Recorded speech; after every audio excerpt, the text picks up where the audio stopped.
चला आजचो दिवस माझो शुभ जातलो, कारण आता माका दिसलो कुकुड कोंबो.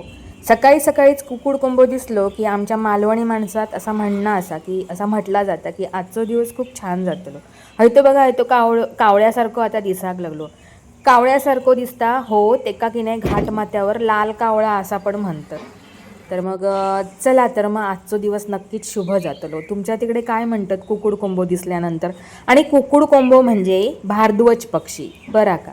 आज जेवणाबद्दल सांगूचा तर आज भेंडी मसाला केलेलो होतो आणि गाजराची कोशिंबीर आणि डाळ भात आणि मी कांदो घेतलेले आणि चपाती असा आजचा जेवण होता. जर तुमका ही रेसिपी बघूची असत ना तर माका कमेंटमध्ये सांगा, मी तुमका नक्की दाखवेन ही आम्ही रेसिपी कशी करतो तो भेंडी मसाला.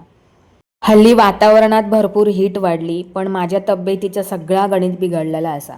माका उष्णता सुरू झाली की माझं लगेच पित्त वाढता आणि माझं डोकेदुखी सुरू होता.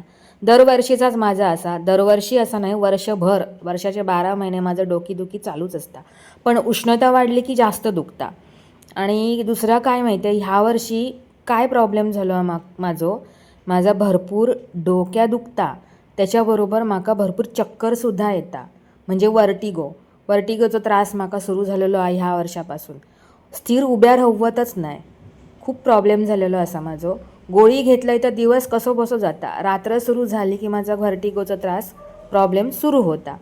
काय करू माका समजत नाही असा. होमिओपॅथिकची ट्रीटमेंट मी चालू ठेवलेली असे, बघू आता त्याचं कितपत इफेक्ट होता तो. गेल्या वर्षी पण माका व्हायचो त्रास यायचो, पण तो जरा कमी प्रमाणात होतो. ह्या वर्षी बाबा खूप म्हणजे खूपच वाढलो असा माझो ह्यो व्हर्टिगोचा त्रास. तर मग चला, आजचा व्हिडिओ जर आवडला असाल तर नक्की लाईक शेअर कमेंट नक्की करा. आणि हां, जाता जाता पटकन सबस्क्राईब पण करा. झाला सगळा जेवण माझा, आत्ता संध्याकाळचे 3:30 वाजलेले असत. चला बाय.